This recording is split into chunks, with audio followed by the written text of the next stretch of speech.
Hey, I'm John Cena. Smash the like button if you believe that Kofi Kingston was a better world champion than Swerve Strickland. Walt Clyde continues to make incels look pretty stupid. Walt called this before anybody else did.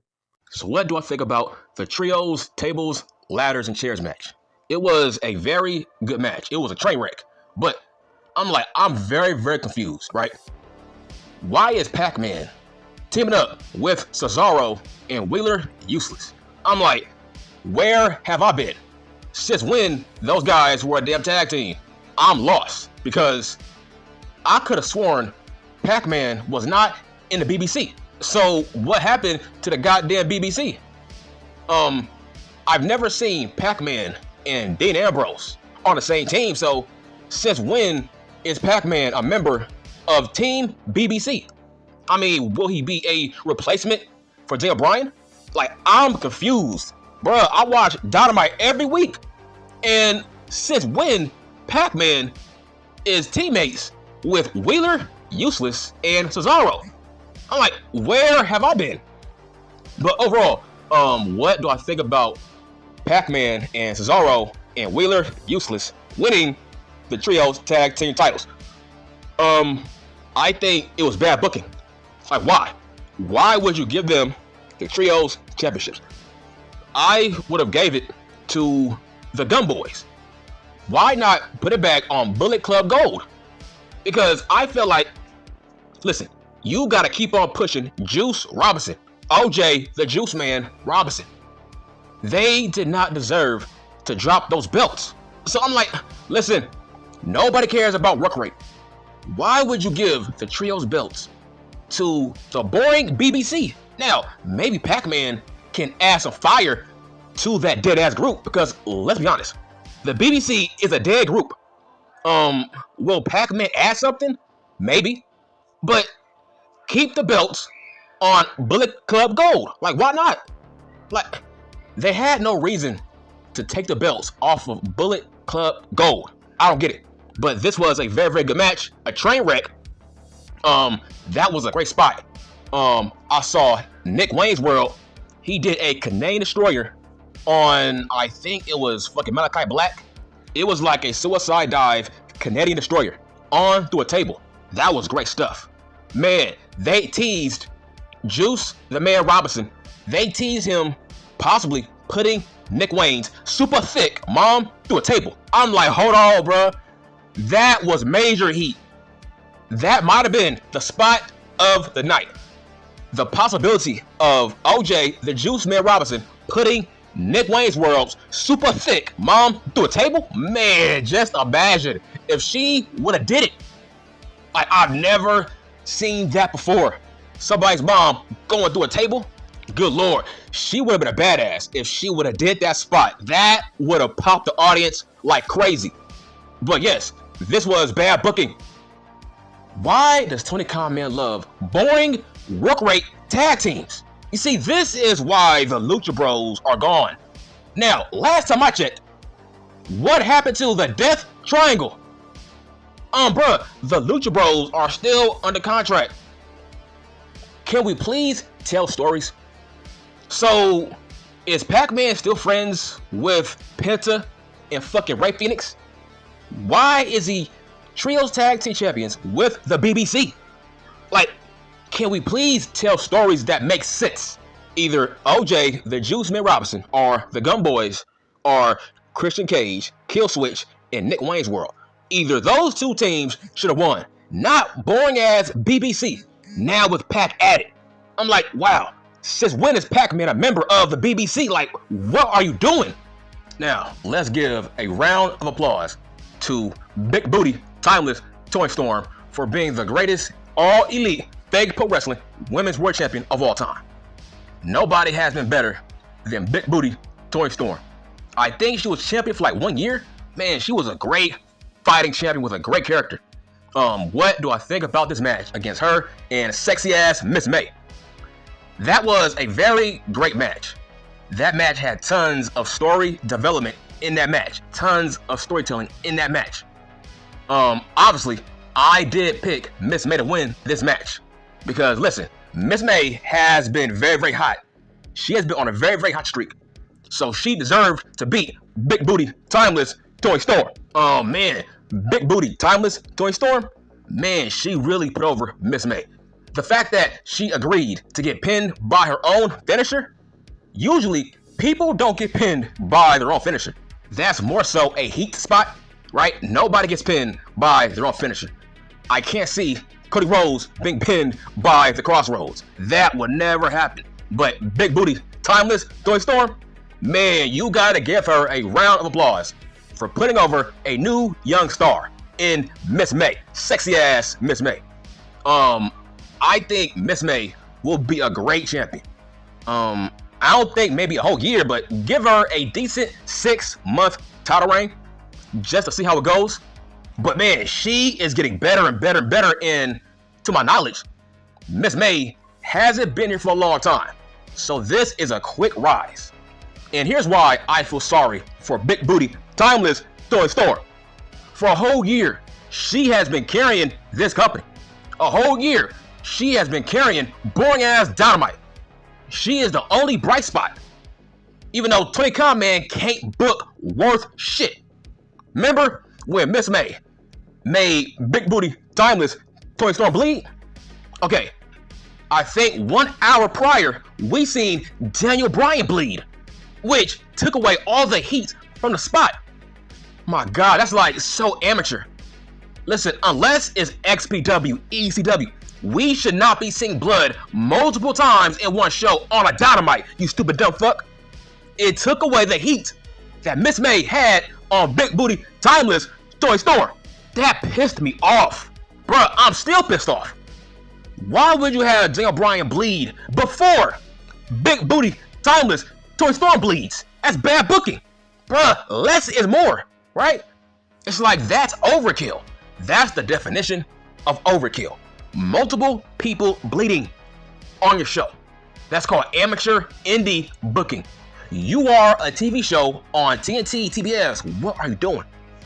But this was a very, very good match. Miss May is getting better and better and better. She should be the face of this division. But Timeless Big Booty Toni Storm, she is a testament to what I talk about. Evolve. Evolve your character.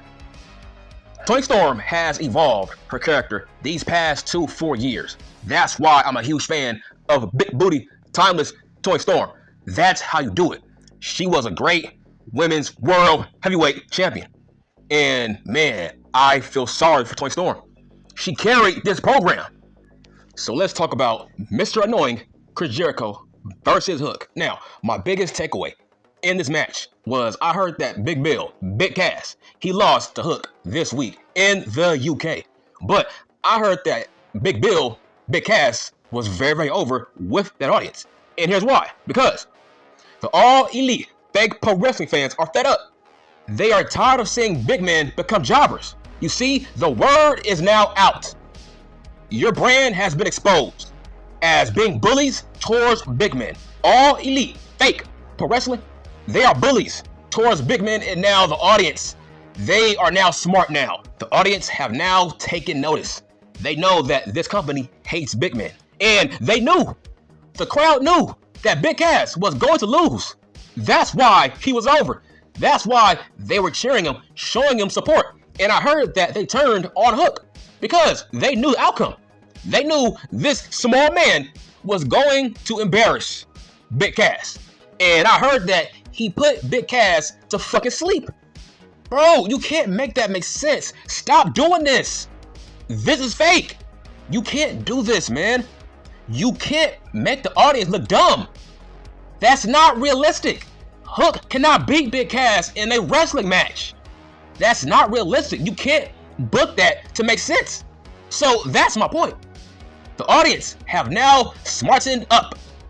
They now know that this company, yeah, they hate big men. Now, big men are now the new underdogs. That's what I said a couple of months back. They are the new underdog, and that's crazy. Small men are underdogs in the World Wrestling Federation, but big men are underdogs in All Elite Tag Pro Wrestling. Now, I saw that Hook won, right? What do I think about this overall match? I think the biggest spot in this match was Taz pulling out the Taz mission. That might have been the biggest spot in this match. That got the biggest pop. Seeing Taz actually do a move and actually help out his son. Now that was a great moment. But, okay, this is getting very old now. It seems like every feud that Hook is in, he drops the belt. Okay, why? I need answers, Sway. That's very predictable now. Every goddamn beef or feud that he's in, he's going to lose the belt and he's going to be depressed, and then he will eventually regain it back. We have done this before. How many times are we going to do this? This is lazy. This is why Cody Rhodes left. He said that he did not want to be a 15-time TNT champion. At this rate, it looks like Hook is going to be a 15-time FTW World Champion. That's like bad booking. That is amateur shit. That's lazy. Do something else. Hook cannot keep dropping a belt. Eventually, he's going to lose credibility and people are not going to take his beefs seriously. Fucking Jack Perry. Who else? He keeps on losing this belt and he keeps on regaining it back. That's lazy and that is becoming predictable. Eventually, the crowd is going to turn on Hook. I hope you know that, right? It has already started. They cheered Big Cass. They cheered Big Cass in the UK. Hell, bruh, does the UK watch my videos or something? That's what I think. Maybe the UK watches my videos. Because now, they were cheering Big Cass for the whole match. Big Cass was the most over guy in this match. That's odd. Why? Because he's a big man who's being booked like shit. The jig is up. Okay, con man, you have been outed. You hate big men and you are a bully towards big men. Big Cass is a joke in all elite fake pro wrestling. Even though he should be a main eventer.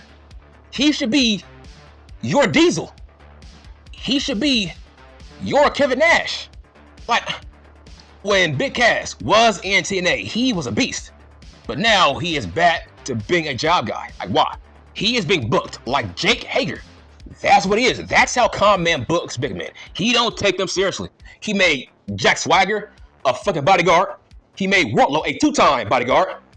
The list goes on and on. Hobbs, bodyguard. It's like, bro, what are you doing?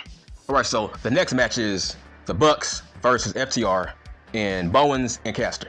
This was a very good match, and this was the right outcome.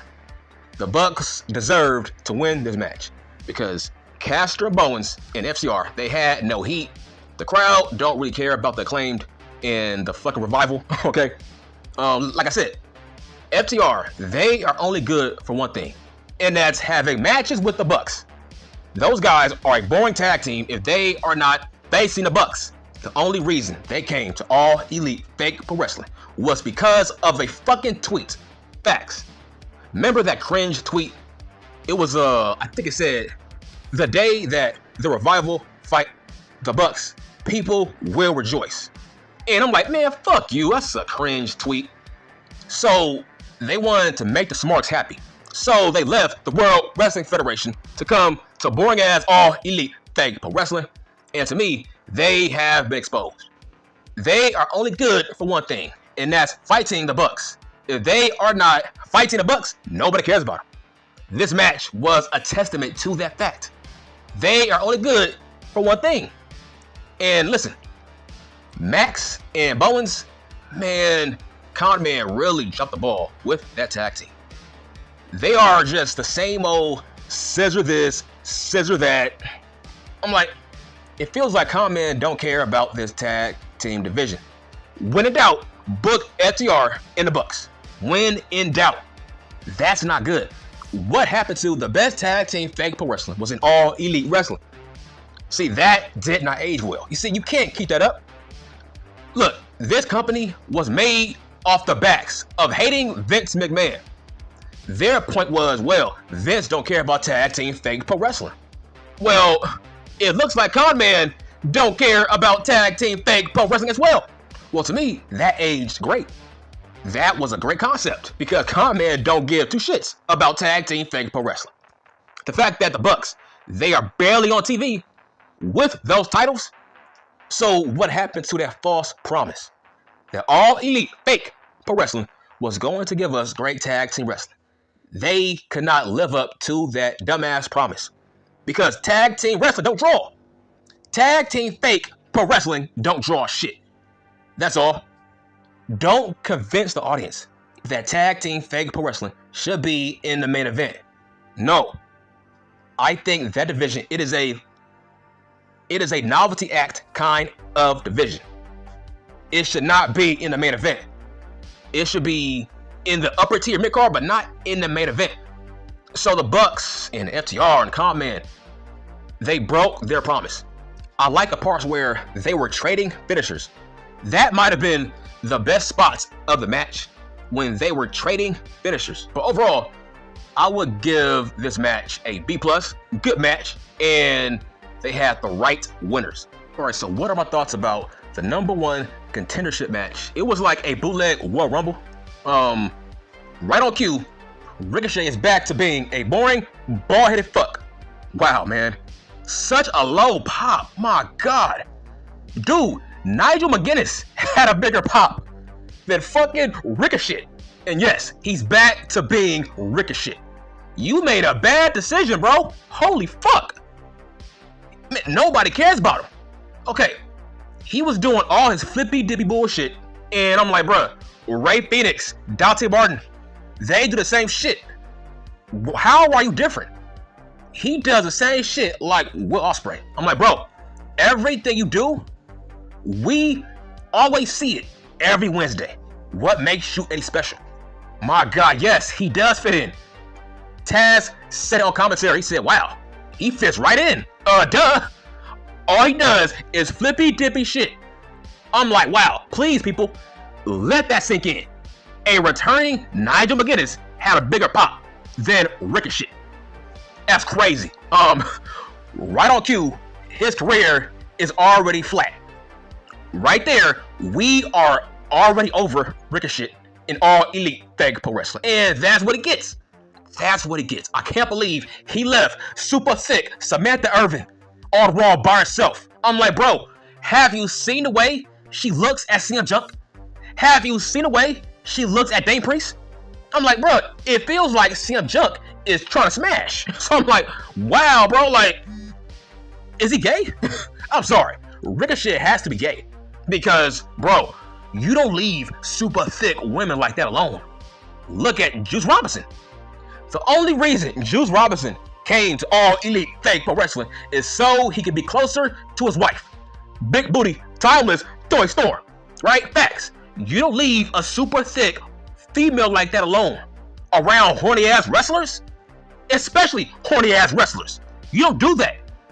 I'm like, bruh, how did Jeff Jarrett get Karen Angle? Right? I'm like, man, what an idiot. Why? Why would you come here? Look at Kyle O'Reilly. He was a star in NXT, and yet now nobody cares about Kyle O'Reilly. So the crowd is already over Ricochet. I'm like, dude, it hasn't even been a week. Bro, it's been a couple of minutes, and now the audience is already over him. Now, he has already blended in into the main roster. Wow, Ricochet, this was not worth it. It was not worth it, man. Okay, what do I think about the overall outcome of this match?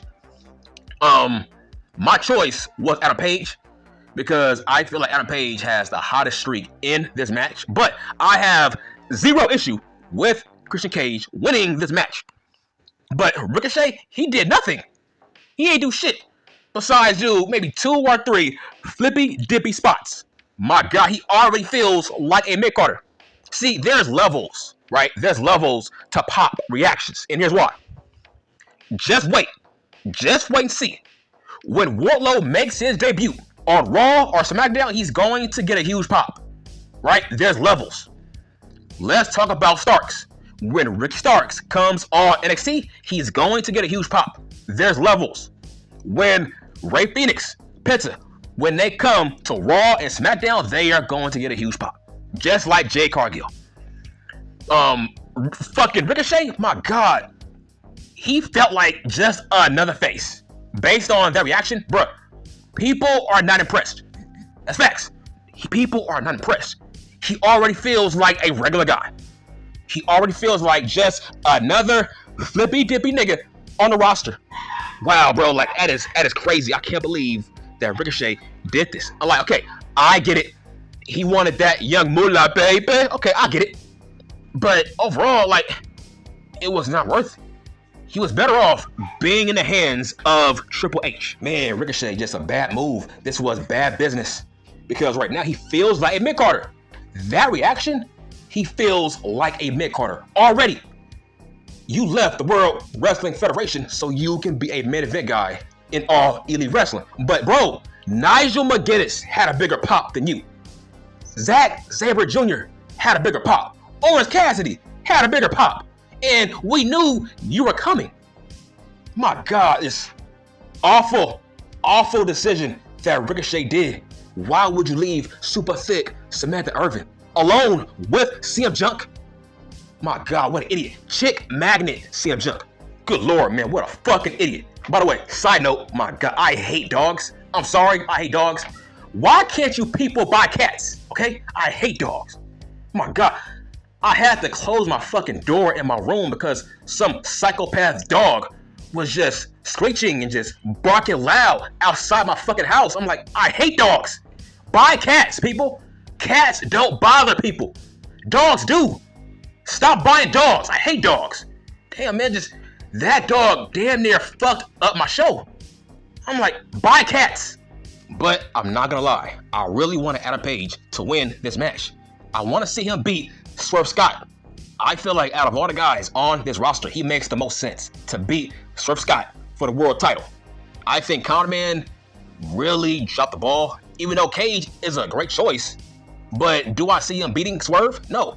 I see Adam Page dethroning Swerve to get his revenge. That's the better storyline. I like this version, this aggressive fucking Steve Austin-like version of Adam Page. He looks like Magnum P.I. That's why I'm a huge fan of him. He looks like Magnum P.I. All right, so what do I think about Max versus Will Ospreay? The guy who ruins people's careers and ruins people's lives. Ask Ricochet. So they fought for the U.S. belt. This was a very good match, but it was not better than their Iron Man match. Yeah, that was stupid. These guys had an Iron Man match in their first match. So what makes you think they were going to repeat that kind of match? Like, bro, this match was a downgrade when it comes to quality.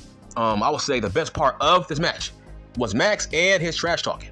Now, I will say this, Max is a great trash talker. Look, if you have a plan for these two guys to wrestle multiple times, their first match can't be the best one. That's dumb.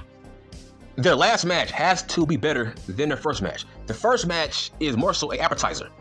The last match should be dinner. This match was, I'm sorry, very underwhelming based on the high-ass expectation they had in the last match. The first match is just dumb. Nobody does this.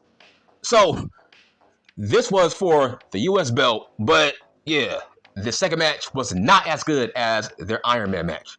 That was great storytelling. When Daniel Garcia made a comeback, that made sense. It made sense for Daniel Garcia to cost Max his US championship. So overall, this was a very solid match. I would say the one spot that made no sense was why would Will Ospreay give the cameraman that fucking blade move? I'm like, that made no sense. He gave him some kind of running Blade Runner move or something like that. Some kind of running elbow. Okay, why would you give the cameraman a running elbow? Like, what was the point of that? Because the cameraman has zero to do with this match. I'm like, why not give the referee an elbow? Why the cameraman? Like, why would you knock out the innocent cameraman? That was a weird spot that did not add nothing to this motherfucking match. But yeah, this was the right outcome. Will Ospreay, the man who ruins people's lives, he did deserve to beat Max for the US belt. So the next match was Sasha Banks versus Dr. Britt Baker. Man, this match was too fucking long. You see, I made a video maybe days ago. I said, bro, you gotta stop with these long ass pay-per-views. This was too long of a match. I don't want to see a long ass Sasha Banks match. I don't like her matches. She wrestles very petite-like. I don't like that. I like my female fake pro wrestlers to wrestle like men. She don't wrestle like a man. That's why I'm not a fan of Sasha motherfucking Banks. I do feel like Dr. Britt Baker outperformed her in this match. Go back and watch it. So there's a huge pattern here. Every match so far, her opponent makes her look good. Every opponent Sasha Banks wrestles, her opponent makes her look good. Like I said, this match was too fucking long. Like I said, if I had a choice on who is going to beat Sasha Banks, I would go with big booty, super thick Jamie Hayter. That's my only rightful choice. But this match was too long. That's why I pressed the fast forward button. This match was too fucking long.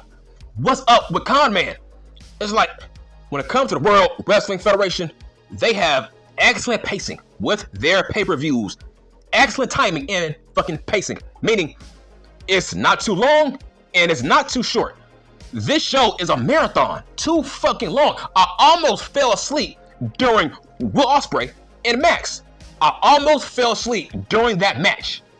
That's how long it was. It became motherfucking boring. But yes, I do feel like this was the right outcome for Sasha Banks to beat Britt Baker. Alright, so let's talk about the match of the night. And that's Darby Allin versus Jack Perry, CM Punk's victim. Now, let's be honest. Jack Perry, he is the Dominic Guerrero of all elite fake pro wrestling. He is the most polarizing man on this roster, and this was the match of the night. My choice was obviously Jack Perry. I knew he was going to win this match. Like I said, last year, I made a pitch.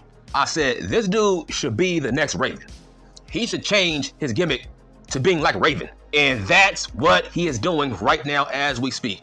Look at his pose. He does the Raven pose.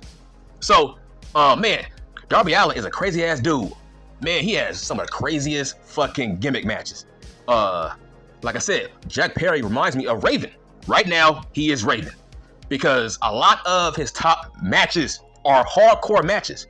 Same thing like Raven. Remember, when Raven was in WCW, he had a gimmick called Raven's Rules, which was hardcore rules. That's what Jack Perry is doing. He is taking after Raven, as he should. At least Jack has a character. Now, this was my favorite match of the night. Jack Perry, man, Jack, he knows what he's doing. He knows how to work a gimmick. He knows how to work a character. He is the definition of character development. He went from Tarzan to Raven. He is not Max. Max went from year 5 back to year 1. That's not good. That's not good character development. Jack Perry, listen, man, put some respect on Jack Perry's name. I'm like, listen, if you don't like Jack, that means you a fucking CM Junk dick sucker. If you are not a fan of Jack Perry, by that logic, you are not a fan of Drew Mac, the Mac motherfucking daddy. You are not a fan of him. Like I said, I hate CM Junk fans. I really do. Those are the only fucks who don't like Jack. I'm like, look here, man. CM Junk got himself fired, okay? He ruins people's lives. He ruined Drew Mac's life. He ruined Seth Ficky Rollins' life. Who else? He ruined Jack's life. He ruined the Bucks' life. He ruined Omega's life. He ruined Colt Cabana's life. He ruined Roman Reigns' life. Literally, by the way. I can't wait to see CM Junk versus Roman Reigns. They have a lot to talk about. Because you could make the argument CM Junk was the main influence on why Roman Reigns had to turn heel. That's going to be a great talking point when those guys finally face off. He was the mastermind on why Roman Reigns had to turn heel. But you dumb fucks don't like Jack Perry? How? Why? He has a character. What the fuck? What has CM Junk done this whole entire year? Nothing. Besides ruining people's lives. Nothing. Besides be a fucking stalker. What psychopath flies halfway across the earth just to embarrass another man's life in front of his wife and his family and his fucking friends and his hometown crowd. That's CM Punk. So look at Jack Perry, bruh. He brought real glass, right? He had broken glass inside the bag, and he poured it out, and the audience said, "Cry me a river, cry me a river." Look here, man. The crowd don't hate Jack Perry. That's wild, right? What does that say for CM Punk? That the audience don't really hate Jack Perry. What does that mean when I think Jack Perry made his debut in Chicago in a New Japan Pro Wrestling show, right? And guess what? He wasn't booed. Imagine, Jack Perry was not booed in Chicago. He never gets booed in Chicago. So what does that mean? That means people of Chi-Town are either fickle or they don't fuck with CM Punk like you think they do. If they cheer Jack Perry in Chicago at a New Japan Pro Wrestling show this year, that's crazy. So to make a long story short, he brought real glass out of a bag in the ring, and the crowd said, "Cry me a river." They were cheering Jack Perry. They never booed him. I think this was the best match of the night. And I love the fact that Sting made a comeback. Sting came back and he helped Darby Allin, and that got a huge pop. Hold on, so let this sink in. Sting gets a huge pop, but not Ricochet. Like I said, Ricochet made an awful decision. And I love the fact that Sting also brought back his WCW theme song once again. I would say, you know what? That was a great job by Tony Khan, man, to bring back Sting for this one time to help out Darby Allin. That was a great thing because Jack Perry has major heat. Jack Perry has Dominic-like heat. So when Sting came out, people were excited, right? People want to see Jack Perry get his ass whooped. Why? He's a great heel. Heel 101. Make the crowd feel sorry for Darby Allin. Make people want to wait to see, okay, who is going to help Darby Allin? And it was Sting. Sting got a huge pop because of the heat that Jack Perry has. Like I said, Jack Perry has been carrying the elite EVPs all year long. Now, I just watched this match back because I don't watch live. I DVR these shows. So I just found out that Daniel Bryan beat Swerve Scott. Isaiah Swerve Scott. He beat him for the world title. Hold on, bitch. Wait a minute. Hold on. Stop the presses. This week, I had incels tell me that I was crazy when I said that Kofi Kingston was a better world champion than Isaiah Swerve Scott. Wow, man, that aged great. Just like all my videos. All my videos age like a vampire. All my videos age well because I make videos for the future. I don't make videos for the present. That's why I make good money on YouTube. People go back and watch my old videos. Here is my advice. Always make videos that people can go back and watch years from now. Now, years from now, people are going to watch that video back and see that, yeah, I was speaking facts on facts in that video. Hold on. So, Swerve Scott, he got beat by Daniel Bryan. How ironic. Holy shit. How ironic. Wow, bro. That is ironic. He got beaten by Daniel Bryan, the same Daniel Bryan that Kofi Kingston beat 2 times in a row, once as a challenger at WrestleMania and once on Raw as the world champion. So, we need to have this conversation. Where are you at? I hate this. Every time these incels hate on me, and when I prove them wrong, they don't come back. They become silent and they fade away. When they know that, yeah, you a fucking dumbass. You are jealous of me. You are jealous of my genius, right? I don't make content to be a troll. I make content to educate people. This channel is an educational channel. I don't troll for clicks and likes and views, bitch. I go by facts and evidence. The facts and the evidence were Kofi is better than Swerve Scott. He was a bigger draw than Swerve Scott. He had better feuds than Swerve Scott, you stupid son of a fucking bitch. Look, all I'm saying is, I hate you incels. You know, here is my thing. I make all incels mad when I don't respond to them. Oh my God, they hate that. They hate when I don't respond to them. I just ignore them. I act like you don't exist. Oh man, they hate that. They hate that shit when I just ignore them. But to talk more about this subject, man, I had people saying that Swerve Scott was better. How?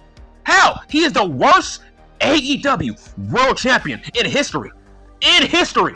He was the lowest drawing champion on paper. The numbers got so bad, they dipped down to 500,000. That's how boring he was as the world champion. I'm being objective. I think Swerve Scott is very talented. But I just feel like Conman gave him the world title because he was black. That's all. That's all. He gave him the world title because he was black. He had to fill a quota. He never had a black world champion, so he felt like, you know what? Swerve Scott is my most talented black wrestler, so I might as well give him the world title so people can get off my back about not having a black world champion. I think he was a token champion, that's all. He was a token champion. Where are you at now? He had an awful run. Awful. Bro, you can't beat Daniel Bryan, but Kofi did. So what I said was facts.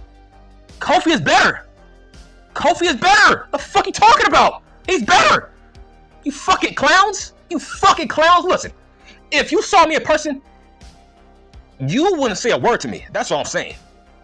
It's like, man, how come people are fucking 7 feet tall on the internet, but if you saw me in person, you wouldn't say a damn thing to me because I would fuck you up. I would beat your ass if I saw you in person and I knew who you were. Yes, I will fuck you up. But listen, this match, it was a very good match. Very, very good match. It was too long. And right on cue, Daniel Bryan bleeds. As usual, this nigga gotta bleed every fucking match. This match did not need blood, bro. Like, what the fuck? I love the fact that Adam Page came out and tried to cost Swerve Scott his world title. Now it feels like, man, that's a huge blood feud. Because it feels like maybe they don't need a belt to tell their story. But was this the right move? To have Daniel Bryan beat Swerve Scott? No, this was a bad move. Where is this going? Who's going to beat Daniel Bryan for the world title, right? Who are his challengers? Because I wanted Adam Page to beat fucking Swerve Scott, right? I wanted him to do it. Like I said, I made a video, right? This week, I said, you know what? I wouldn't put it past Conman for Daniel Bryan to beat Swerve Scott. Why? Because he did it for Sting. Sting was a tag team champion before he retired. He retired as a tag team champion. And it looks like Daniel Bryan wants to retire. So he gives him the world title. I'm like, Conman has done this before. And I said, hell, I wouldn't put it past him. Like I said, another video that aged great. I said, it wouldn't shock me if Conman gives DB the world title on his way out because he did that for Sting. So, yes, I was right once again. But yes, this was a bad move. Bad move, man. He has no challengers. Like, what the fuck? Listen, I don't think it was the right time to have Swerve Scott get beaten. But, man, it just goes to show you he was a bad champion. Awfully booked. Conman booked him like a Mick Carter. He did not feel like a main event world champion. Conman, man, he really disrespected Swerve Scott. And I guarantee you this, he's going to book Daniel Bryan as a great world champion. I guarantee it. That's my point. Swerve Scott was a token world champion. And Daniel Bryan is going to be a great booked world champion. Thanks to Tony Khan, man. What do I grade this match? I would give it an A-. Because I have to dock Daniel Bryan for the goddamn blood. But yes, this match, it was a great performance on both sides. But it was too long. So what do I grade this whole entire show? Man, maybe a 7 out of 10. Because, okay, this show had great action, but it was too long, man. Too fucking long. Now, I will say this. There is a strong chance that Christian Cage might beat him for the world title next week. But I would give Daniel Bryan maybe 2 months, a month. Have Christian Cage and Daniel Bryan have a good feud. But yes, I do see Christian Cage beating Daniel Bryan for the world title. But I don't know when. Maybe next week, next month, 2 months. But yes, I do see Christian Cage beating Daniel Bryan for the world title. And I'm done.